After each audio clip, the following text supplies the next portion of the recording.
Hello everyone. स्वागत है आप सभी का स्टेप टू सक्सेस क्लासेस में। डेली करंट अफेयर सीरीज में आज के वीडियो में हम लोग 4 से 6 अगस्त 2024 का करंट डिस्कस करेंगे। आज के टॉपिक जो हैं वो अस्त्र मार्क 1 मिसाइल, पेरिस ओलंपिक 2024, दो नए मोर अभयारण्य बनाए हुए हैं, सरकार ने घोषणा की है। फॉर्च्यून ग्लोबल 500 की सूची आई हुई है। वैश्विक कृषि निर्यात का डेटा आया हुआ है और यामिनी कृष्णमूर्ति जो हुई हैं इनका निधन हो गया है। और इसके अलावा कुछ और इंपॉर्टेंट टॉपिक हम लोग डिस्कस करेंगे। स्टार्ट करते हैं अपने आज के पहले क्वेश्चन से। क्वेश्चन है, केंद्र सरकार ने निम्न में से भारत के किन दो राज्यों में मोर अभयारण्य स्थापित किए जाने की घोषणा की है? कर्नाटक और केरल, महाराष्ट्र और गुजरात, राजस्थान और पंजाब, तमिलनाडु और तेलंगाना। इसका जो सही जवाब ऑप्शन ए, ये कर्नाटक और केरल, इन दो राज्यों में केंद्र सरकार ने दो मोर अभयारण्य बनाए जाने की क्या की है?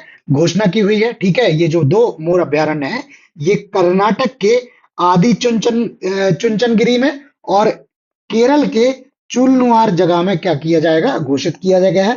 ठीक है, और ये जो कर्नाटक वाला अभयारण्य है ये कर्नाटक के मांड्या जिले में है। ठीक है, इसके अलावा एक इंपॉर्टेंट फैक्ट ये है कि जो मोर है, पीकॉक है, उसको वर्ष 1963 में भारत का राष्ट्रीय पक्षी या नेशनल बर्ड जो है वो घोषित किया गया था। ठीक है, नेक्स्ट क्वेश्चन देख लेते हैं। नेक्स्ट क्वेश्चन है, यामिनी कृष्णमूर्ति जिनका 84 वर्ष की आयु में निधन हो गया है, भारतीय शास्त्रीय नृत्य की किस विधा से संबंधित थी? भरतनाट्यम और कथकली, कथकली और कुचिपुड़ी, भरतनाट्यम और कुचिपुड़ी, मोहिनी अट्टम और कुचिपुड़ी।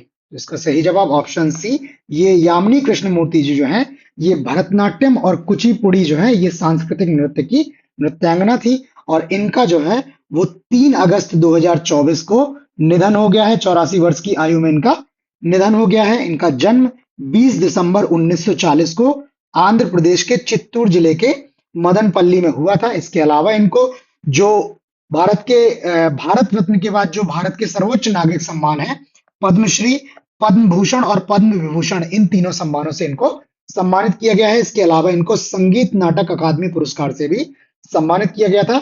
ये सारी डिटेल इसलिए इंपॉर्टेंट है बिकॉज अभी जो नए पैटर्न पे पीसीएस परीक्षाएं करवा रहा है उसमें कोई अगर बहुत चर्चित व्यक्ति है, राष्ट्रीय महत्व का कोई व्यक्ति है जिसका जो है वो निधन हो जाता है, तो उसके बारे में क्वेश्चंस और उसके जीवन की महत्वपूर्ण घटनाओं के बारे में जो है वो क्वेश्चन पूछते हैं। तो उसको ध्यान में रखते हुए ये सारी डिटेल की, इनको कब कौन सा पदक क्या मिला हुआ है वो इसमें इंक्लूड किया हुआ है।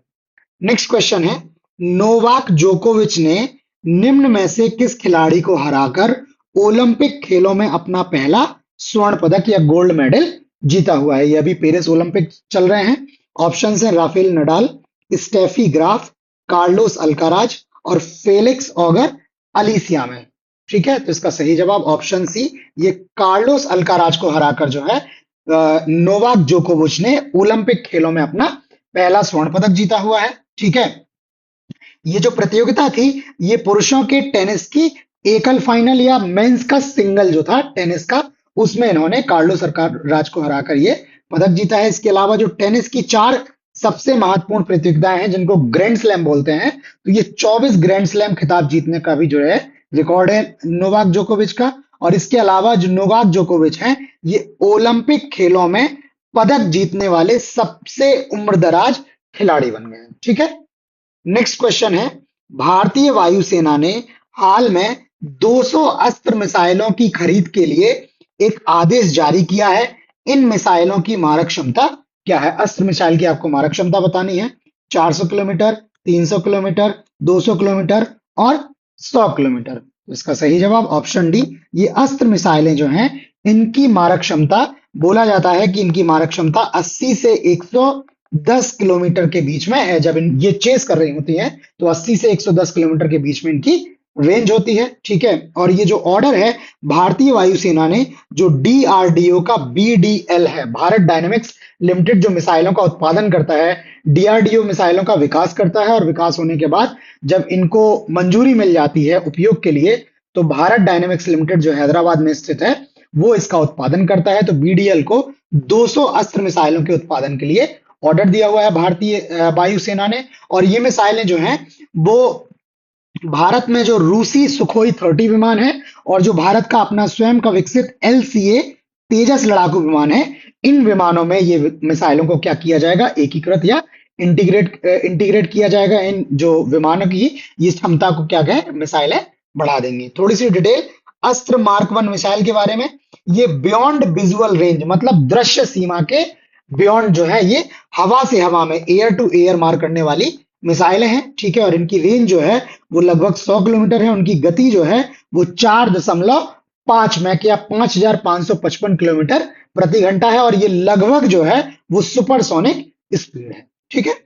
नेक्स्ट क्वेश्चन है, फिजी का सर्वोच्च नागरिक सम्मान जिसे जिससे हाल में भारत की महामहिम राष्ट्रपति द्रौपदी मुर्मू जी को सम्मानित किया गया है, उस सम्मान का आपको नाम बताना है। Order of the British Empire, companion of the order of Fiji, order of Saint Michael, order of merit. तो इसका सही जवाब जो है वो ऑप्शन बी, ये companion of the order of Fiji, ये जो है वो फिजी का सर्वोच्च नागरिक सम्मान या हाईएस्ट सिविलियन जो अवार्ड है, उस अवार्ड से जो है भारत की महामहिम राष्ट्रपति द्रौपदी मुर्मू जी को सम्मानित किया गया है। ये सम्मान जो है फिजी के राष्ट्रपति रातू विलियम मेवालिली काटोनीवेरे द्वारा जो है वो महामहिम राष्ट्रपति महोदया को 6 मई 2024 को दिया गया है, ठीक है। एक विशेष बात यह है कि जो द्रौपदी मुर्मू जी हैं, ये पहली भारतीय राष्ट्रपति हैं या पहली भारतीय राष्ट्र प्रमुख हैं जो फिजी की यात्रा पर गई हुई हैं। ये 2 दिवसीय यात्रा थी इनकी, 5 और 6 मई के बीच इनकी फिजी की 2 दिवसीय यात्रा थी। उसके बाद ये जो है वो किसी दूसरे देश की, ये 3 देशों की यात्रा पर निकली हुई हैं। पहला स्टॉप इनका फिजी था, अब दूसरा स्टॉप जो है इनका 3 दिन का है, 7, 8, 9। तो जो नेक्स्ट वीडियो हम लोग बनाएंगे उसमें उस अगले की हम लोग क्या करेंगे, चर्चा करेंगे। बाकी जो फिजी है ये एक मेलानेशियाई जो है देश है और इसकी राजधानी जो है वो सुबा है। और फिजी के प्रधानमंत्री जो है उनका नाम है सिटिवेनी राबुका, ठीक है। नेक्स्ट क्वेश्चन देखते हैं। नेक्स्ट क्वेश्चन है, किस नेपाली महिला के नाम पर चंद्रमा के दक्षिणी ध्रुव पर एक क्रेटर का नाम रखा गया है? जो मून का साउथ पोल है उस पर एक क्रेटर का नाम रखा गया है। तासी यांगजी, पासंग लहामू शेरपा, माया शेरपा और लक्ष्मी गुरुड़। तो सही जवाब इसका ऑप्शन बी, ये पाशांग लहामू शेरपा जो है इनके नाम पर जो है चंद्रमा के दक्षिणी ध्रुव पर एक क्रेटर का नाम रखा गया है। ये पासंग लहामू शेरपा जो है ये माउंट एवरेस्ट शिखर पर पहुंचने वाली पहली नेपाली महिला है, फर्स्ट नेपाली वुमेन है जो माउंट एवरेस्ट का शिखर पर पहुंची है। और जो अमेरिकी भूवैज्ञानिक सर्वेक्षण जो ग्रहों, चंद्रमा और इसके साथ साथ पृथ्वी की स्थलाकृति और जल विज्ञान संबंधी विशेषताओं को क्या करता है, मानचित्रण या मैपिंग करता है, इसने चंद्रमा के दक्षिणी ध्रुव पर क्या किया है, एक क्रेटर का नाम पासंग लहामू शेरपा के नाम पर रखा है। तो ये नेपाल की है, नाम इनका हो गया, पहली महिला है। और किसने इनका नाम रखा है, अमेरिकी भूवैज्ञानिक सर्वेक्षण पे। अगला क्वेश्चन देखते हैं।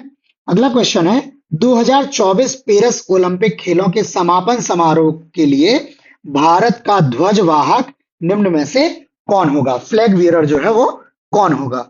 ठीक है, सही जवाब है, ऑप्शन है इसके पीवी सिंधु, साक्षी मलिक, मनु भाकर और विनेश फोगाट। इसका सही जवाब जो है वो ऑप्शन सी, ये मनु भाकर जिन्होंने अभी पेरिस ओलंपिक्स में ही 2 पदक जीते हुए हैं, वो जो पेरिस ओलंपिक खेलों का समापन समारोह होगा उसमें भारत की ध्वजवाहक नामित की गई है। ये जो समापन समारोह है ये 11 अगस्त को आयोजित किया जाएगा। और मनु भाकर ने महिलाओं की 10 मीटर एयर पिस्टल स्पर्धा और मिश्रित, जिसमें एक पुरुष और एक महिला एक साथ खेलते हैं, उस मिश्रित 10 मीटर एयर पिस्टल स्पर्धा में एक एक कांस्य या ब्रॉन्ज मेडल जीता हुआ है। ठीक है, अगला क्वेश्चन है, भारत ने वर्ष 2023 में वैश्विक कृषि निर्यात में कौन सा स्थान बरकरार रखा है, मतलब मेंटेन किया हुआ है अपना रैंकिंग?